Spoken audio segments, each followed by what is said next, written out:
I'm Elizabeth, 29 female. I've always lived by a simple code. Work hard, be kind, and take care of your family. I live in a modest duplex that I was incredibly proud to buy 2 years ago, and my job as a logistics coordinator keeps me busy, often requiring me to travel for a week or two at a time. I thought I had everything under control, a stable life I had built from scratch, until I made one mistake, trusting my own sister. I tried to help her, and in return, she systematically dismantled my life and stole my home from under my nose. Before this story unfolds, I'd love to connect with you. Please let me know in the comments where you're watching from and what time it is in your corner of the world. It's amazing to see how far these stories can travel. It all started, as these things often do, with a phone call. It was a Tuesday evening, and I was packing for a 10-day work trip to the West Coast. My phone buzzed with Louise's name flashing on the screen, my younger sister. I answered with a smile, expecting to hear about her latest graphic design project or her complaints about the local art scene. Instead, I was met with frantic sobbing. "Liz, I'm getting evicted," she cried, her voice thick with panic. "My landlord is selling the building, and we have to be out by the end of the month. Miles and I have nowhere to go." My heart sank. Louise had always been the free spirit of the family, the artist who floated from one gig to the next, while I was the planner, the one with a 5-year plan and a retirement account. Her boyfriend, Miles, was much the same, nice enough but seemingly allergic to the concept of a stable career. They lived in a trendy downtown loft with 2 other roommates, a place I knew they could barely afford. Hearing the desperation in her voice, the big sister in me immediately kicked in. "It's okay, Lou," I said, my voice calm and reassuring. "We'll figure something out, don't panic." We talked for an hour, exploring options. They had no savings for a security deposit on a new place, and their credit was, in her words, a total dumpster fire. Every solution I proposed was met with a reason why it wouldn't work. Finally, a thought surfaced, one I almost pushed away before I voiced it. My duplex. I own both sides. I lived in the main 2-bedroom unit, and the other side was a smaller 1-bedroom unit that I had been using for storage and as a home office since the previous tenants moved out 6 months ago. It wasn't perfect, but it was empty. "What about my other unit?" I offered, the words feeling heavy as soon as they left my mouth. "It's small, but it's clean and safe. You and Miles could stay there for a few months, just until you get back on your feet." The sobbing on the other end of the line stopped instantly, replaced by a gasp of what I thought was relief. "Oh my God, Liz, would you really?" she asked, her voice suddenly hopeful. "That would be a lifesaver. We could pay you rent, of course." We talked numbers, and I felt a pang of guilt charging her at all. She was family. I settled on a figure that was almost laughably low, $400 a month, just to cover the utilities and a tiny bit of the property tax. The market rate for a similar unit in my neighborhood was easily 4 times that. "This is temporary, Lou," I said firmly. 3 months, maybe 4. You have to use this time to save money and find a proper place." She agreed enthusiastically, promising this was the fresh start she and Miles needed. The next 2 weeks were a blur. I postponed my work trip by a week to help them move. We cleaned out the smaller unit, moving my office equipment and storage boxes into my garage. I walked them through the basics: which day the trash was collected, how to use the tricky washing machine, the importance of not parking in the neighbor's designated spot. I even drew up a simple, 1-page lease agreement. It wasn't a formal, ironclad document, just something I typed up outlining the rent, the duration, and the basic rules. No major alterations to the property, no subletting, and 30 days notice before moving out. We both signed it. I thought I was being a responsible landlord and a good sister.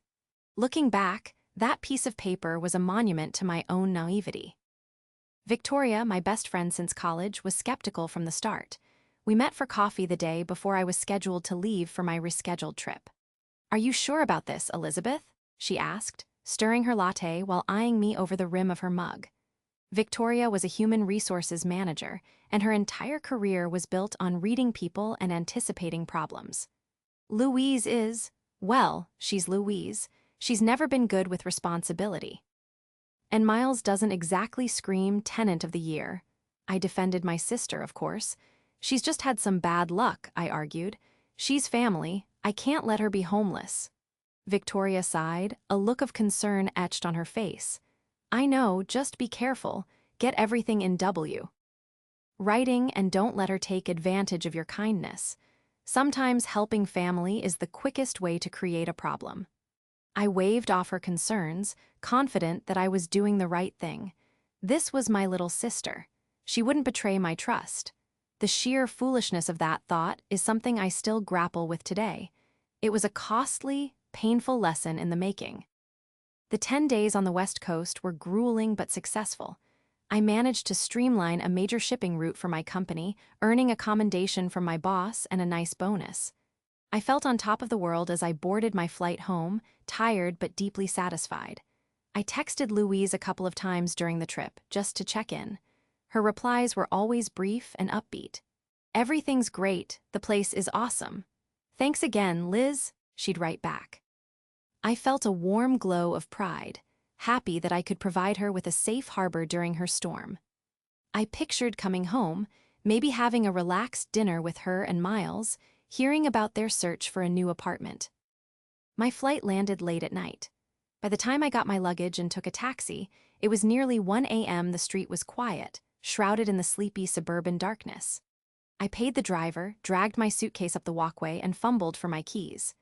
My duplex had a shared front porch before the two doors diverged, my main unit on the left, her smaller one on the right. As I approached my own door, I noticed something odd. The welcome mat, a cheerful yellow one that said, "Hello, sunshine," was gone. In its place was a grimy, dark gray mat that simply said, "Go away." I frowned, assuming it was one of Louise's strange artistic jokes. I slid my key into the lock of my front door. It went in, but it wouldn't turn. I tried it again, jiggling it gently. Nothing. It felt blocked solid. A cold knot of confusion began to form in my stomach. Maybe I was just tired, using the wrong key. I cycled through my keyring, trying each key twice. None of them worked. This was my front door. I had used this key every single day for 2 years. It had to work. I pushed my shoulder against the door, trying to see if it was just stuck, but it was firm. That's when my eyes fell on the deadbolt. It wasn't the familiar, slightly tarnished brass one I'd had for years. This one was new, a sleek, silver model. My blood ran cold. Someone had changed my lock. My first thought was a break-in. Panic seized me. I scrambled for my phone, my fingers shaking as I was about to dial the police. But then I paused. My car was still in the driveway where I'd left it. The windows were all intact. Nothing looked disturbed from the outside, except for the lock. And then there was the welcome mat. A burglar wouldn't stop to change the doormat. My gaze drifted to the right, to the door of the unit I was renting to Louise. A light was on inside. A wave of anger, sharp and hot, washed over my confusion. This had to be her. But why? Why would she change the lock on my door? I walked over to her door and knocked, softly at first, then harder. "Louise, it's me, Elizabeth, open up." I could hear shuffling from inside, a whispered voice. After a full minute, the door cracked open, and Miles's face appeared in the gap.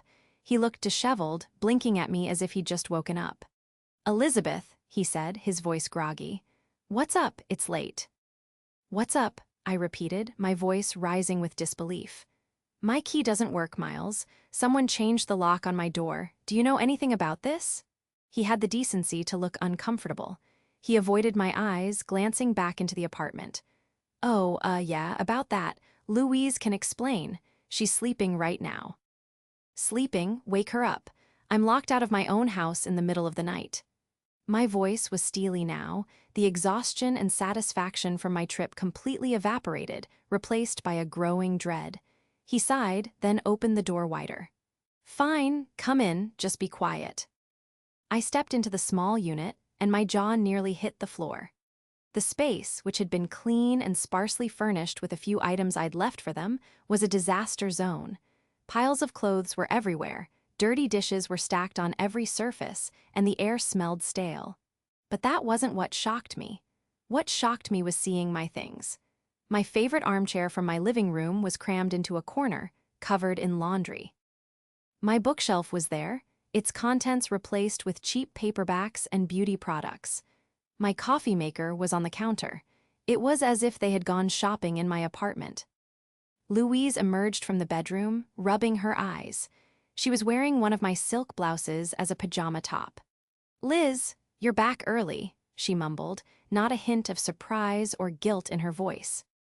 "My flight wasn't early, Louise. Why is my lock changed? Why are you using my furniture?" She finally looked at me, her expression hardening. It was a look I hadn't seen often, but one I recognized: stubborn, defiant, and deeply entitled. "Look, there was a situation," she said coolly. "We needed more space. You're barely ever here anyway, always traveling for work. It just made more sense for us to use the main unit and for you to use this one when you're in town. It's more practical." I stared at her, utterly speechless. The audacity, the sheer nerve of her statement was breathtaking. "More practical?" I finally choked out. "You're my tenant in the small unit, Louise. You don't get to decide to just swap apartments. This is my home. You changed the locks on my home." "Don't be so dramatic," she scoffed, crossing her arms. "I did you a favor. I hired a locksmith and everything. I'll give you the new key in the morning. For now, you can just sleep here. We cleared out the bedroom for you."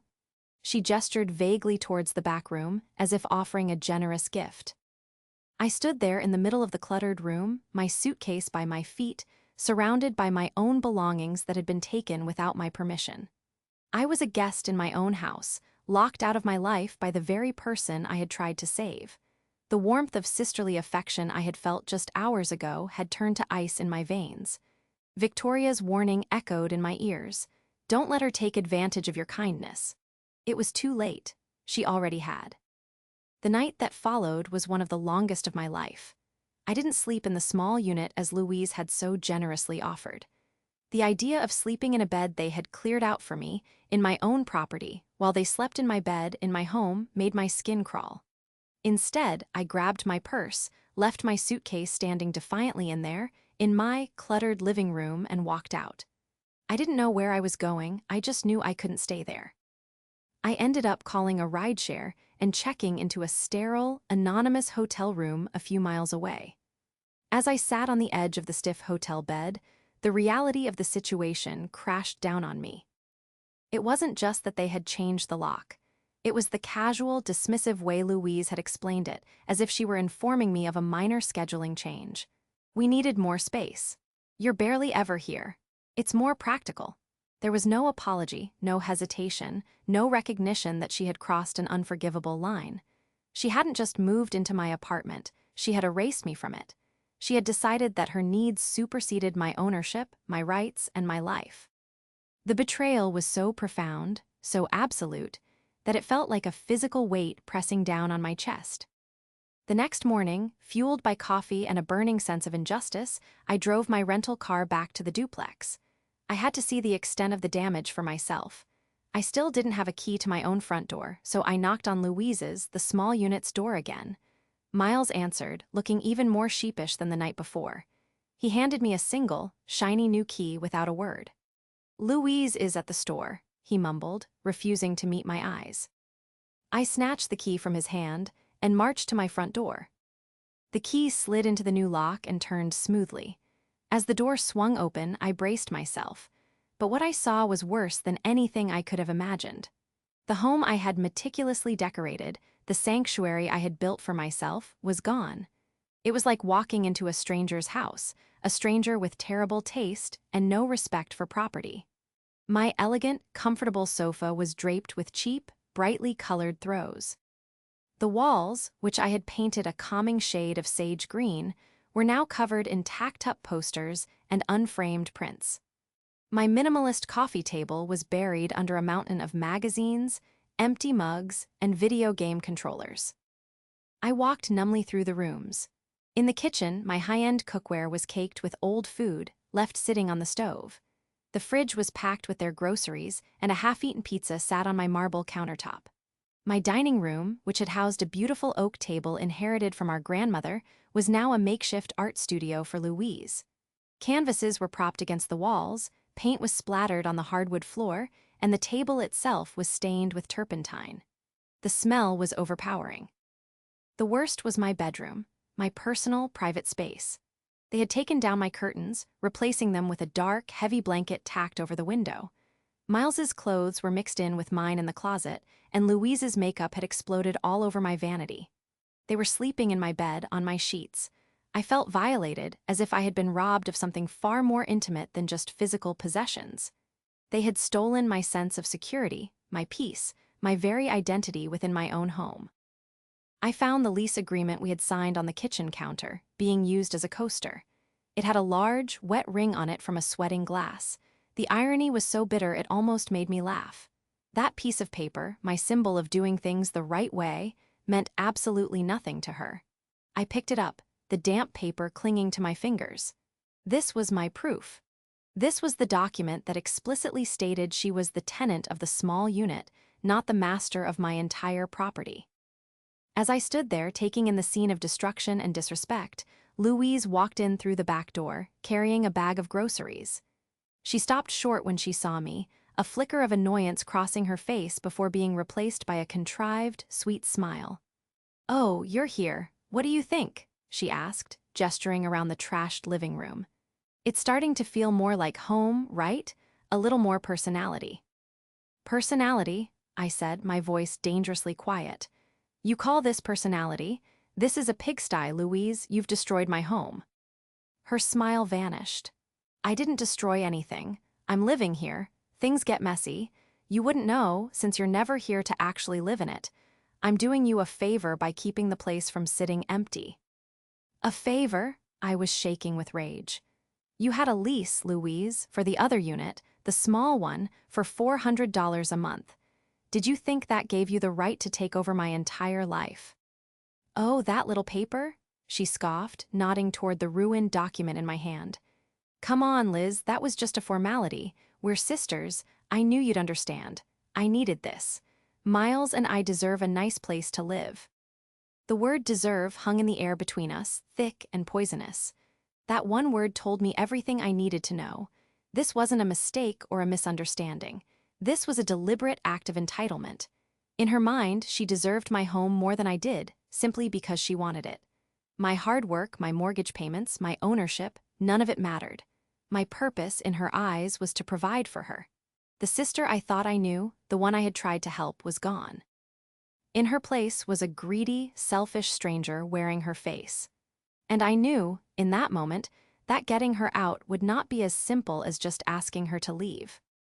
The days following my horrifying discovery were a foggy mixture of anger, disbelief, and a profound sense of helplessness. I was staying at the hotel, bleeding money I hadn't budgeted for, while my sister and her boyfriend lived a life of leisure in my home, paid for by my labor. Every time I tried to talk to Louise, to reason with her, I hit a brick wall of delusion. She had constructed a reality where she was the deserving heir to a property I was merely caretaking. My legal ownership was an inconvenient detail she chose to ignore. My first move was to call Victoria. I met her at her office during her lunch break, my hands trembling as I recounted the whole sordid affair. I showed her pictures I had taken of the apartment, the paint-splattered floor, the disaster in my bedroom. She listened patiently, her expression growing more severe with every detail. When I finished, she didn't say, "I told you so," though the thought was clearly visible in her eyes. Instead, she switched into full HR manager mode, calm, logical, and strategic. "Okay," she said, tapping a pen on her notepad. "This is bad, Elizabeth. This is get a lawyer bad. But before we do that, we need to understand exactly what we're dealing with. You need to gather information." Victoria explained that in many places, once someone has established residency, even illegally, getting them out isn't as simple as changing the locks back. They could claim tenants' rights, and a messy legal battle could ensue. "She's banking on you being the good sister, the one who won't make a scene," Victoria said. "She's counting on you just giving in. We need to find out what she's been telling people. Has she told the neighbors she's the new owner? Has she changed the utilities into her name? We need to know how deep this deception goes." Her advice was sound. I needed to investigate. That afternoon, I decided to do something I never thought I'd do. I spied on my own sister. I parked my rental car down the street from my duplex and just watched. Around 3 p.m., I saw my next-door neighbor, Mr. Henderson, an elderly retiree, out watering his prize-winning roses. Louise came out the front door, saw him, and waved cheerfully. I was too far away to hear, but I watched their body language. She was animated, laughing, pointing at the house. He was nodding, smiling. It was a friendly, neighborly chat. After a few minutes, Louise went back inside. I waited until Mr. Henderson was done with his gardening and then approached him. "Mr. Henderson," I said with a warm smile, "it's Elizabeth. I've been away for work." His face lit up. "Elizabeth, good to see you. Your sister is just a delight. She was just telly. And gee me, how wonderful it is that you let her and her boyfriend house sit while you're on that extended assignment in Europe." "6 months," she said. "How exciting for you." I felt the air leave my lungs. Europe, 6 months. The lie was so specific, so audacious. I managed to hold my composure. "Yes, well, it's a big project," I said vaguely. "So they're taking good care of the place." "Oh, absolutely," he said, oblivious. "They're a lovely couple. It's so generous of you to let them stay. She mentioned you were even thinking of signing the house over to her eventually to keep it in the family. Such a wonderful sister." My smile was frozen on my face, a brittle mask hiding the fury underneath.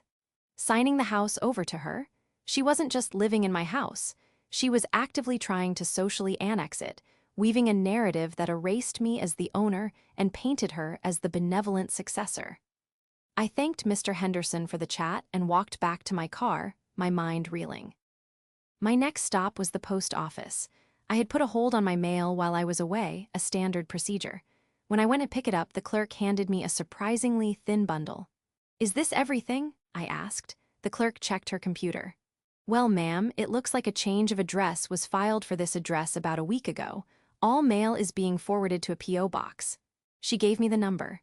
My P.O. box. Except I didn't have a P.O. box.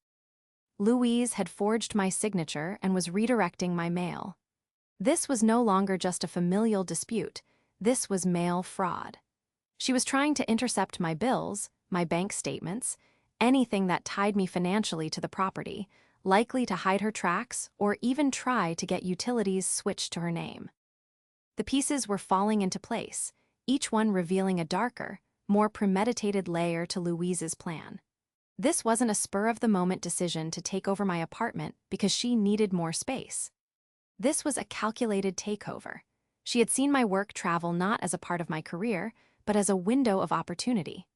She had waited until I was gone to change the locks, lied to the neighbors to establish a false narrative, and redirected my mail to isolate me from my own life. She was trying to become me, or at least the owner of my house. That evening, I did one last thing. I looked up her social media profiles, something I rarely did. Her pages were filled with photos taken inside my house. There were pictures of her and Miles lounging on my sofa, captioned, "Loving our new home, blessed new beginnings." There was a picture of her in my kitchen, holding a glass of wine, with the caption, "Finally a kitchen big enough for my culinary skills."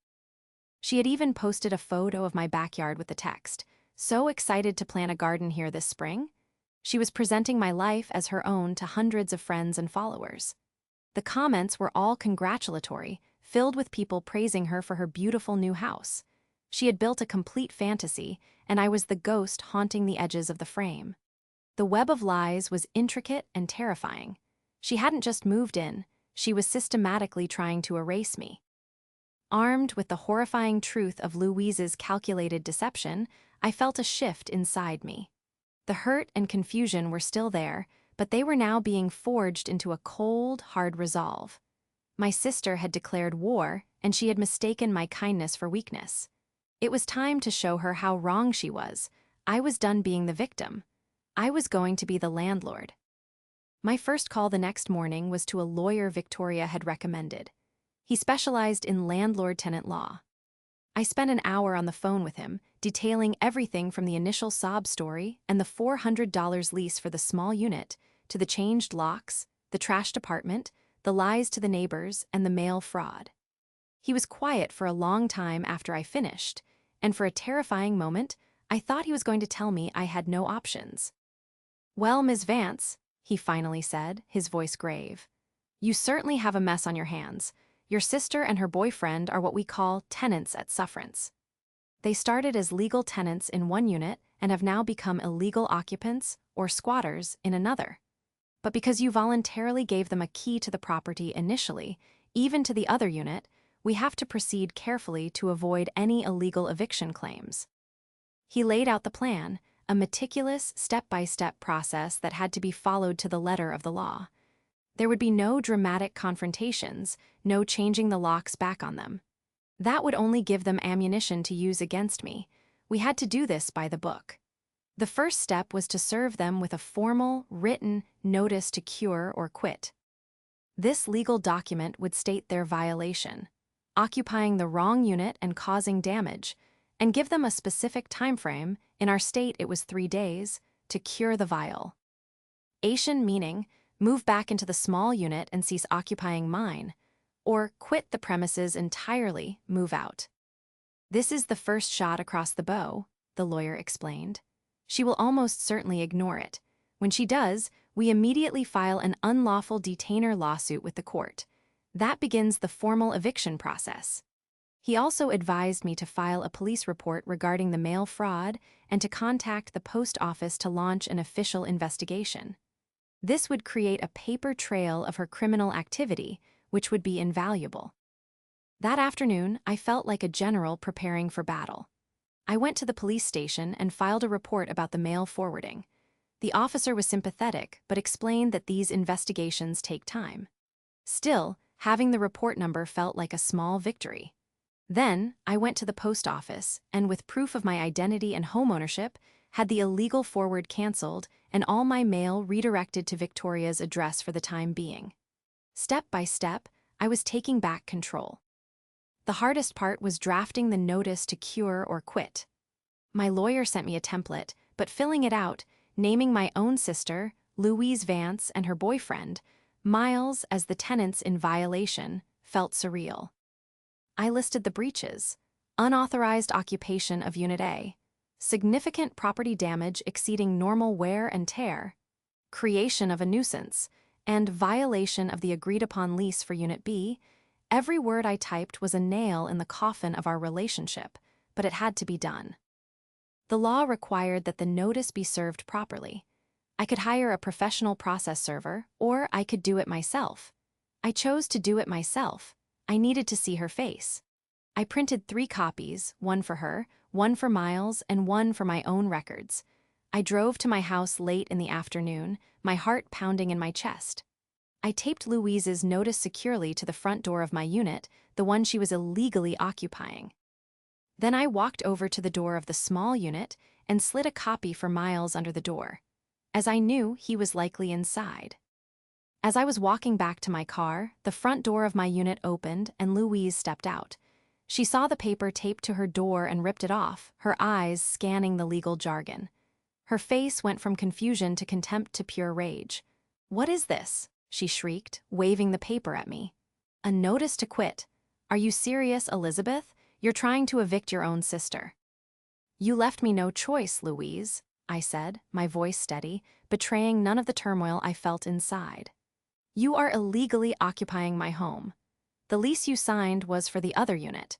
You have 3 days to move back into that unit and cease using my property, or you have to leave entirely."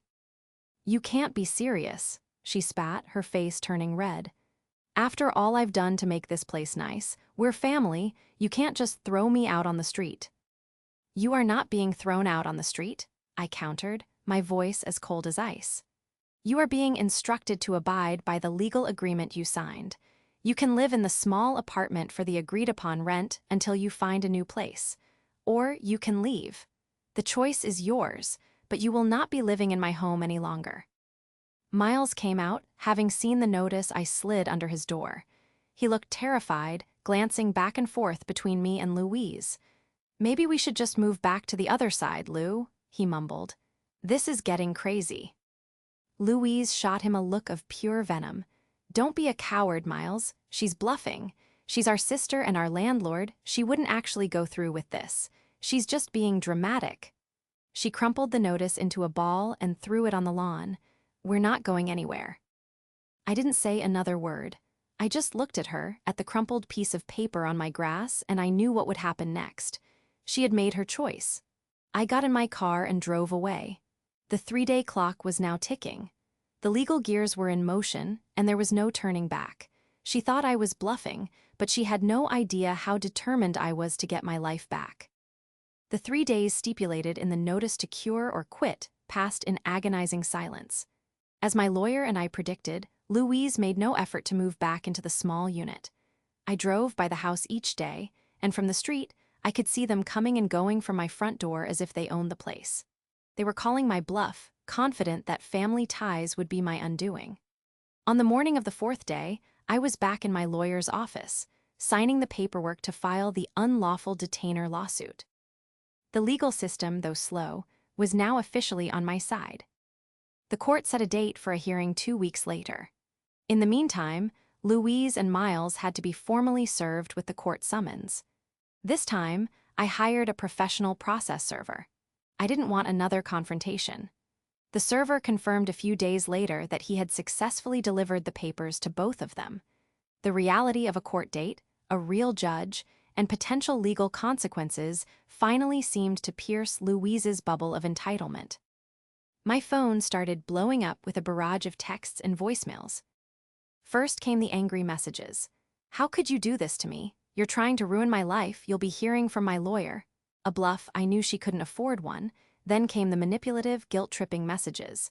"Mom and Dad would be so ashamed of you. Is a house really more important than your own sister? I have nowhere else to go."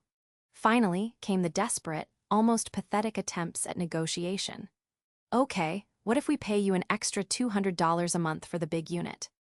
"You can't get that on the market." She still didn't get it. It was never about the money. It was about the violation, the disrespect, the fundamental betrayal of trust. I didn't respond to a single message. On the advice of my lawyer, I blocked her number and communicated only through him. The day of the court hearing was surreal. I sat on one side of the small courtroom with my lawyer, and Louise and Miles sat on the other, looking small and defiant. Louise had dressed up, as if to project an image of a responsible tenant. It was a pathetic performance. When the judge called our case, my lawyer laid out the facts calmly and methodically. He presented the signed lease for Unit B, the photographs of the damage to Unit A, a copy of the police report for the mail fraud, and the timeline of events. He presented a clear picture of a limited, specific rental agreement that had been flagrantly violated. When it was Louise's turn, she represented herself. She told the judge a wild, rambling story about a verbal agreement we had, claiming I had offered her the main house as a gift because I was moving to Europe. She painted me as a cruel, absentee landlord and sister who had changed her mind on a whim. The judge listened patiently, his expression unreadable. When she was finished, he looked at her over his glasses. "Ms. Vance," he said, his voice firm. "Do you have any proof of this verbal agreement? Any emails, text messages, anything in writing that substantiates your claim that your sister was gifting you her home?" Louise stammered. "Well, no, not in writing. It was a sisterly thing. We just talked about it." The judge then looked at the documents my lawyer had submitted. He looked at the signed lease for Unit B with its $400 rent and specific address. He looked at her signature at the bottom. "But you did sign this document, correct? This lease for the other unit." "Yes, but that was just a formality," she mumbled, repeating the same tired line she'd used on me. The judge's patience had clearly run out. "Ms. Vance, a signed lease is not a formality. It is a legally binding contract. You have provided no evidence to support your claims, while your sister has provided substantial evidence of your breach of contract and illegal occupation of her property." He struck his gavel, the sound echoing through the quiet room. "Judgment is awarded to the plaintiff. A writ of possession will be issued. The defendants are ordered to vacate the premises within 5 days." Louise's face went white. She started to protest, but the bailiff stepped forward and she fell silent. It was over. I had won. But I didn't feel the rush of victory I expected. I just felt tired and profoundly sad. The next 5 days were tense. A sheriff's deputy posted the official eviction notice on my front door. The day of the eviction, I arranged for 2 deputies, a locksmith, and a moving crew to meet me at the property. I didn't want to take any chances. When we arrived, Louise and Miles were in the process of frantically throwing their things into a beat-up van. They had trashed the place even further out of spite. There was graffiti on one wall, and they had poured sticky soda all over the kitchen floor. But I didn't care. They were leaving. Louise saw me and stormed over, her face a mask of hatred. "I hope you're happy, Elizabeth," she snarled. "You've made your own sister homeless. You destroyed our family over some stupid walls and a floor." I looked her dead in the eye, my voice devoid of emotion. "You did this, Louise. You destroyed everything. You took my kindness and you tried to steal my life. This isn't a home to you. It's just something you thought you were entitled to. A home is something you build with love and respect, 2 things you clearly know nothing about." The deputies stood by, ensuring things remained civil. She glared at me for a long moment, then spat on the ground near my feet before getting in the passenger seat of the van. As Miles drove them away, down the street and out of my life, I didn't watch them go. I turned my back and faced my front door. The locksmith stepped forward and, in a matter of minutes, removed the lock she had installed and replaced it with a new, heavy-duty deadbolt. He handed me the keys. They felt heavy in my hand, like a symbol of a hard-won battle. The lease had finally, truly ended. The moment Louise's van disappeared around the corner, a profound and heavy silence settled over the property. It was the first time in months that the air didn't feel thick with tension and betrayal. Standing on my porch with the new keys in my hand, I should have felt triumphant, but all I felt was a deep, bone-weary exhaustion. The fight was over, but the war had left its scars. I unlocked my front door and stepped inside. The sight was devastating. The spiteful, last-minute damage was just the icing on a cake of filth and neglect. Garbage was left in corners, the floors were sticky, and the whole place reeked of stale smoke and unwashed laundry. It was a physical manifestation of the ugliness that had transpired. For a moment, I was overwhelmed. The task of cleaning up, of erasing their presence, seemed monumental. But then Victoria, who had come to support me on eviction day, put a comforting hand on my shoulder. "One step at a time, Liz," she said gently. "You got them out. That was the mountain. This is just the mess they left behind. We can clean a mess." And so we began. The first thing I did was hire a professional deep cleaning and restoration company. It was expensive, but worth every penny for my own sanity. I couldn't bear to scrub away the filth myself. It felt too much like trying to scrub away the memory of the betrayal. While the professionals in hazmat-like suits steamed the carpets and disinfected every surface, Victoria and I sat in the backyard, making a plan. We created a list. Change bank account passwords, install a security system, and most importantly, document all the damages. I took hundreds of photos, creating a detailed inventory of everything that was broken, stained, or stolen. My grandmother's oak table was ruined beyond repair, and several smaller, sentimental items were simply gone. My lawyer advised me to file a claim in small claims court to sue Louise for the cost of damages and my hotel bills. He compiled all the receipts from the cleaning service, the locksmith, the cost to replace the table, and the hotel invoices. The total was staggering, well over $10,000. We won the case by default, as Louise and Miles never showed up to contest it. The court issued a judgment against them, ordering them to pay me back. I knew, realistically, that I would probably never see a dime of that money. They had no assets and had likely moved on to their next grift. But it wasn't about the money. It was about the principle. It was about having a legal document that stated, unequivocally, that they were responsible for the harm they had caused. The process of reclaiming my home was slow. After the cleaners finished, the house was sterile but empty, a blank canvas. It no longer felt like mine. The memories of their occupation lingered like ghosts in every room. I knew I couldn't just move my old furniture back in and pretend nothing had happened. So I decided to change everything. I sold the sofa they had used, the bed they had slept in, anything that reminded me of them. I spent weeks repainting the walls, choosing bright, optimistic colors. I bought new fern.